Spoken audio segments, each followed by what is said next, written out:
Coming up, is there anything to beat a Ferrari?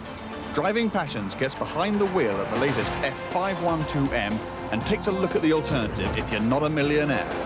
And in a sport where there seems there is no limit to what people are prepared to spend, we take a look at the cash crisis facing Formula One. And Steve Cropley drives the Jaguar E-type. His verdict, if they made it today, it would still be top of the class. Of all the companies in the world that have made cars, there is but one which defines the art of the supercar: Ferrari. Ever since the war, Ferrari has been in the business of making the fastest, sexiest, and just plain most desirable cars on the planet. To drive a Ferrari, any Ferrari, is a joy, a fascinating blend of simply prodigious talents and often infuriating faults too. But to drive Ferrari's flagship, a 12-cylinder monument to automotive excess, is something else again. This is the Ferrari F512M, not just the latest version of the original Testarossa, but also the last. Many criticise the old car for its lack of grace, and this one's hardly for the faint-hearted. But like the looks or loathe them, there is one part of this car over which there is no argument: the engine. The Flat 12 has received the final reworking of its 20-year career. Power has gone up from 428 to 440 horsepower.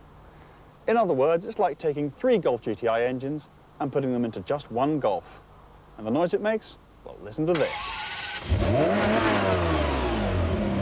This is what people pay so much to hear.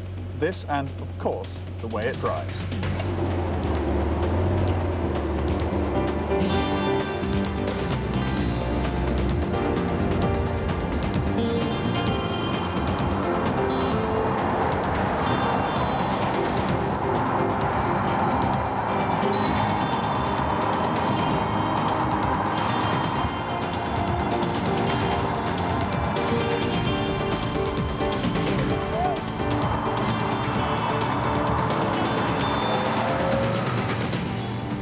What you get when you buy a Ferrari is more than a dramatic shape and a big engine.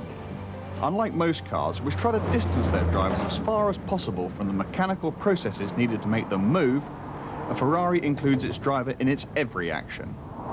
From the mechanical scrape of its gear lever to the stream of information fed back through the heavy steering, this Ferrari feels alive in your hands. On public roads, it is almost too fast, and you often have to restrain it and yourself so as not to scare other road users. No, if you really want to find out what this Ferrari will do when pushed, there's really only one place to take it: a test track. There you'll find out the true nature of its performance, enough to take it past 60 miles an hour in just over 4.5 seconds and onto very nearly 200 miles per hour. It goes round corners faster than most cars go down straights, and all the time that wonderful engine note is there, egging you on to try that little bit harder. Despite a stiff gear change, a heavy clutch and offset pedals, the car remains a wonderful challenge to drive hard. Right on the cornering limit, it needs a firm hand. Because the 5-speed gearbox is underneath the engine, the car has a high centre of gravity, so that when it starts to slide, it does so rather swiftly. Get it right though, and the rewards to be gained from a hard workout on the test track are almost limitless.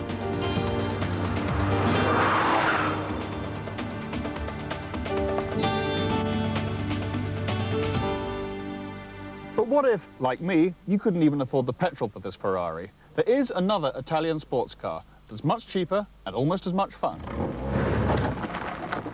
It's the Fiat Cinquecento Sporty.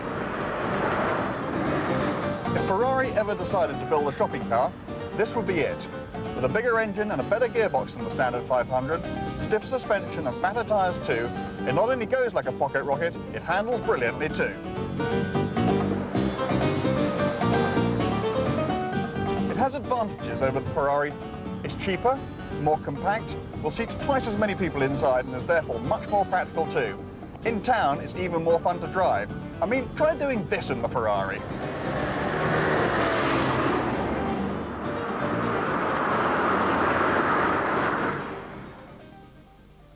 So, which to choose? 25 Cinquecentos or one Ferrari? What do you think I am, stupid?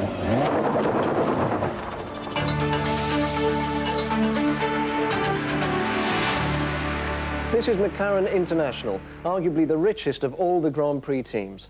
With its lucrative sponsorship deals and partnerships with some of the world's greatest engine manufacturers, McLaren International is the most successful Grand Prix team of the modern era. The bill for a season racing two McLarens is between $30 and $40 million, but not everybody has the financial backing that McLaren enjoys. For the smaller teams, trying to pay the bills and keeping pace with all the changes is an almost impossible task. Nick Worth ran Simtech Racing and knows all too well how expensive it can be. Well, the first thing you need for a Formula One team is a car. Typically the first car tends to cost about £1 million for a small team to create. And then the other subsequent cars and parts of the season probably cost another £1 million. You then need an engine to make the car go. And a customer engine deal in Formula One is around £2 million, depending on what sort of deal you do and what company you're dealing with. You then have to look at your tyres for the season, which are probably £500,000 worth of tyres. Air freight and travel, which costs a fortune because it's a world championship, you're travelling around the world. That's probably going to cost you another £500,000 to £750,000. You're going to need fuel, which is probably going to cost you £200,000. Drivers, oil, trucks, motorhomes, personnel, salaries, buildings. It goes on and on and on. So you end up spending, for a sensible first season, you're probably going to end up spending £6 or £7 million as an absolute minimum. Each season, the teams reveal their new cars.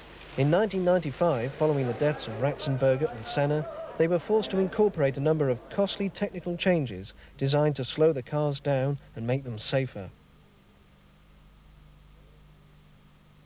Lowering the rear wings was designed to take them out of the airflow and make them less effective by reducing the ground force. Larger side pods were introduced to protect the drivers. Such changes could have saved Ratzenberger and Senna.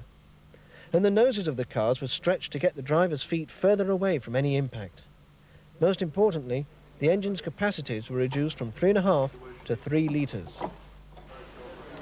But like so often in the past, manufacturers didn't waste any time playing catch-up, and the design departments positively relished the challenge. By the middle of the season, the 3-litre Peugeot V10 in the Jordan F1 car was producing as much power as the 3.5-litre version had done at the start of the year. To begin with, there will be less power, but the engine people have a habit of finding it again pretty quickly.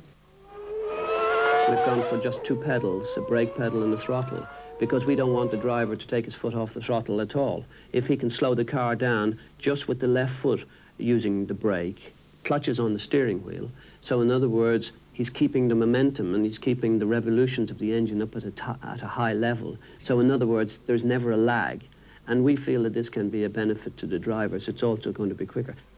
Indeed, the only area in which the cars did seem to go backwards was in the very area the changes were supposed to improve: safety. Yeah, it is a bit safer.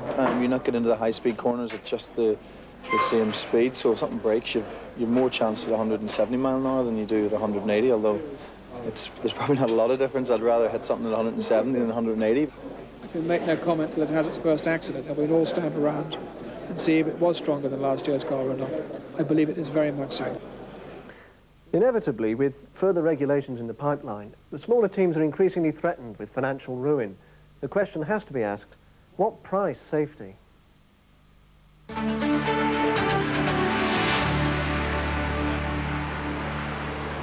Now, back to the real world.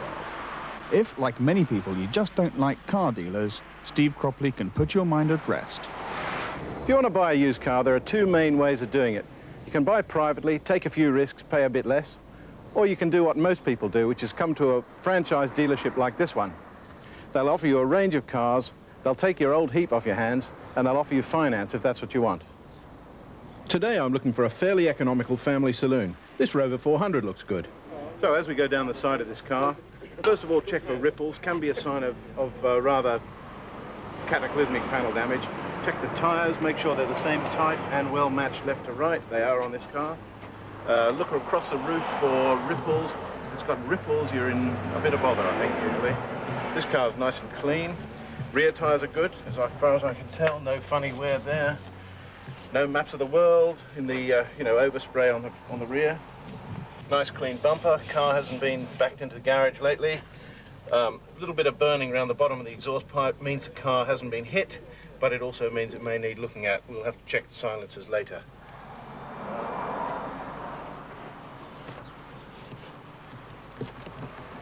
Very important when you've checked one side of a car to check the other, because plenty of people have bought a car and found that it was pristine on one side and as wrinkled as a bedspread on the other. Good idea at this stage to try a bounce check, just see whether the suspension feels about right for the age of the car. This one seems okay, I think. Let's take a look at the engine. So no point in pretending you know a lot about cars. Looking under here, you're going to get a professional mechanic to look at it. But there are things you can look for. Oil leaks, can't see any. Battery, not boiled over. Oil up to the mark and not contaminated. Levels that I can see here seem to be okay. No apparent crash damage around the perimeter of the engine bay. Looks like a good car, I think. Two good reasons for checking the trim inside. One is that if there's anything that you're not happy with, it's going to cost a lot of money to replace. The other thing is the wear here and roundabout will give you a good idea about the mileage reading on the car's speedo. One important check, have a look in the back for molten Mars bars on the back seats, because if the family man owned this car, it can be a problem. Now I'm going to see how this car drives. You'd be amazed how many people don't bother.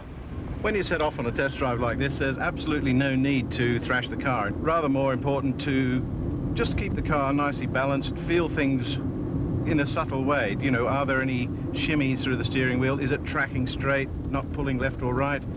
When you use the brakes, does it pull up in pulses, or is there a nice, smooth, even braking effort? What's the ride like? Any clonks from the front end? Any bouncing going on? This car feels pretty good to me. Listen to the wind around the seals in the car. If it's very noisy, it may mean that the car's had an accident. The doors no longer fit properly. It's been panel bashed badly.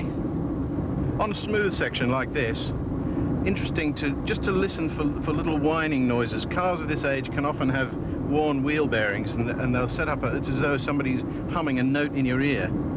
Good time to listen to them on a road like this. Well, it was good, but now we've got to do some serious haggling. No point in dwelling on screen price. What matters is to get the new car for as little extra money as possible. Dealers will always negotiate. So, am I happy? I think I am happy. My mechanical checks come up trumps. We've had a good, sensible talk about finance inside. They're going to take my old car off my hands, so I think I'll take it. Coming up after the break, the Jaguar E-type, back from the 60s, and back to the future, Judge Dredd's Land Rover.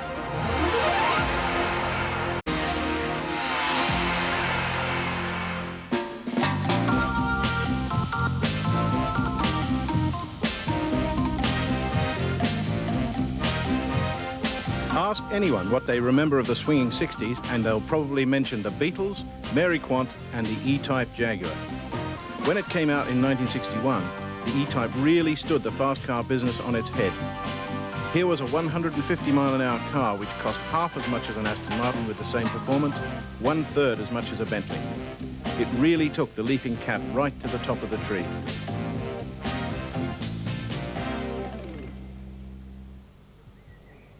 But here on a secluded farm in East Sussex, the good times still roll.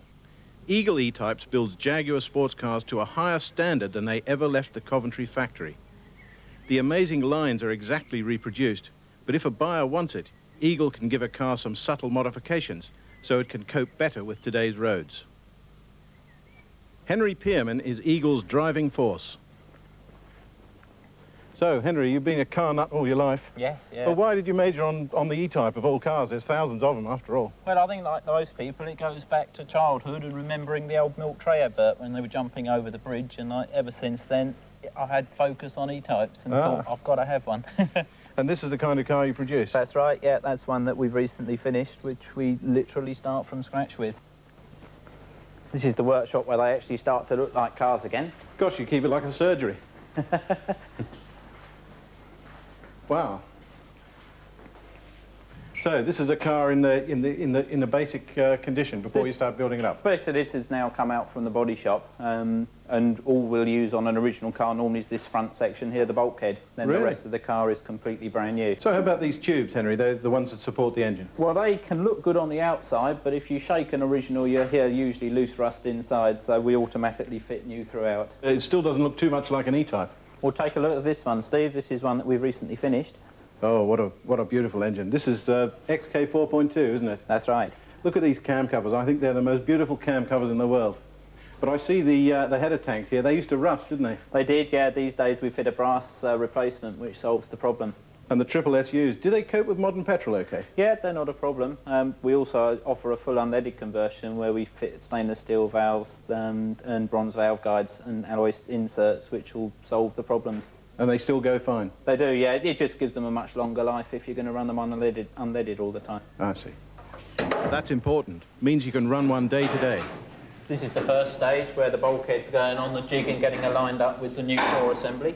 Oh. And then obviously we move on to a shell in its later stages. Right. And then continue into the paint process through here. Right, so I see. This is where they're painted. That's right, yes. As you can see, we finally solved how to paint an E-type bonnet. I see it's suspended from the ceiling. That's right. Presumably this is in the very last throes of before it's being painted, is it? That's right. Preparation is like 95% of the job. The colour going on is the final part. I see. That's easy stuff, is it?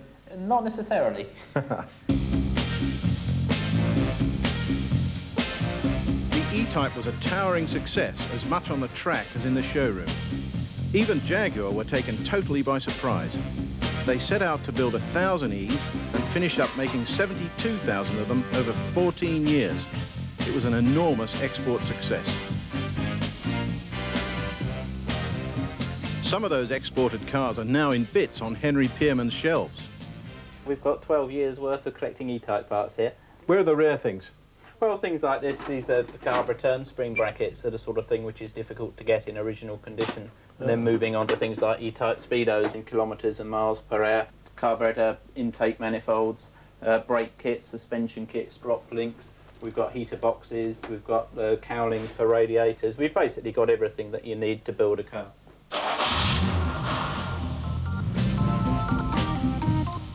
But it all comes together like this. Henry handed me the keys and I headed for the open road.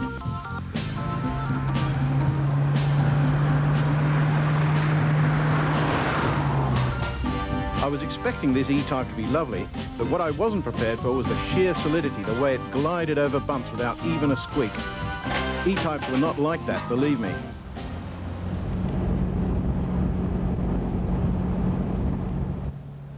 The view from where I'm sitting must be one of the greatest in motoring. And from here I can see a whole sculpture of louvers, bumps, bulges. It's about the most complicated bonnet I've ever seen in my life and one of the most inspiring. The best thing about it is that underneath it lurks an engine which is fully worthy of the evocative shape of the car. It's got 265 brake horsepower, which gives it the sort of performance that would still distinguish a performance car today, and yet this car is 27 years old. This dashboard here is also more pure sports car. It's got everything that was considered to be great in the 60s and is still considered to be great today. Very clear instruments, lovely wood rim steering wheel. Look at these alloy spokes, beautiful. This gearbox was beautiful, accurate and surprisingly quick. Steering was great too. And when you pointed it at a corner, it was stable and had loads of grip. So, what's the bottom line? You won't be surprised to learn that it's not cheap. But for the same price as a modern Porsche 911, you get one heck of a lot of hand-built car for your money. Henry, thanks very much indeed. I had a wonderful day and I think the cars are fantastic. You're more than welcome, Steve. Thank you. And the check's in the post. Honest.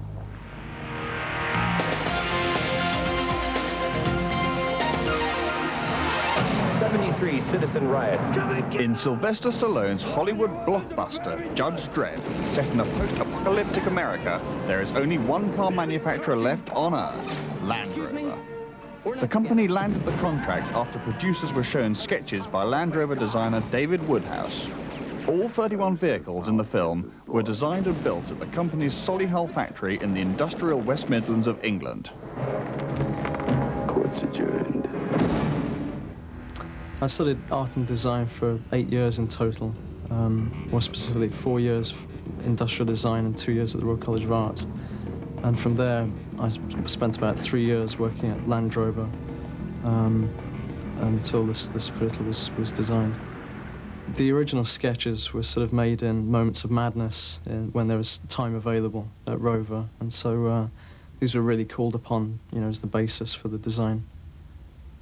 I actually ended up taking some sketches down to Pinewood to flash to the art department and the producer.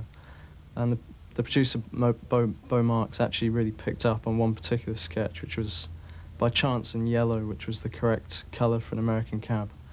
And it sort of mushroomed from there, with me actually ending up spending some time in the art department doing some sketches and rattling some work off, which the director, Danny Canyon, really picked up on.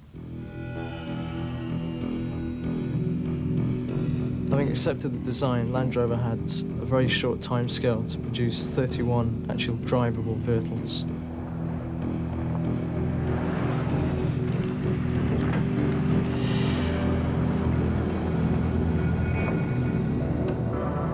The aesthetic of the vehicle really reflects the scenario of the film, which is quite an awful place to live at street level. So it has to be quite sinister in its face and very protective to its occupants.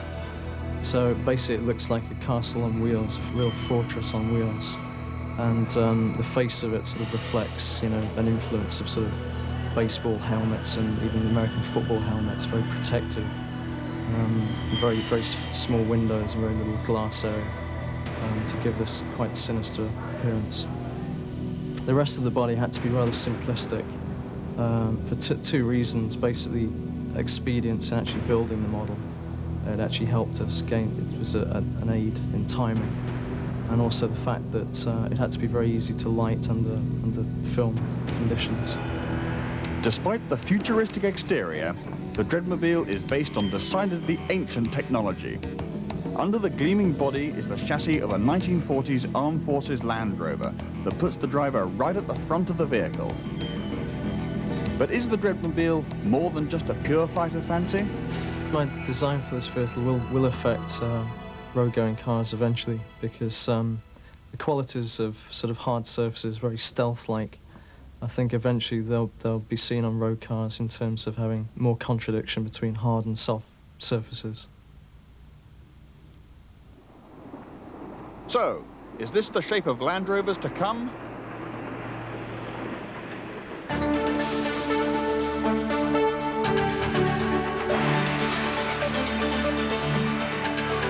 Next in today's Saturday Stack, we visit the Rolls-Royce Club annual meeting.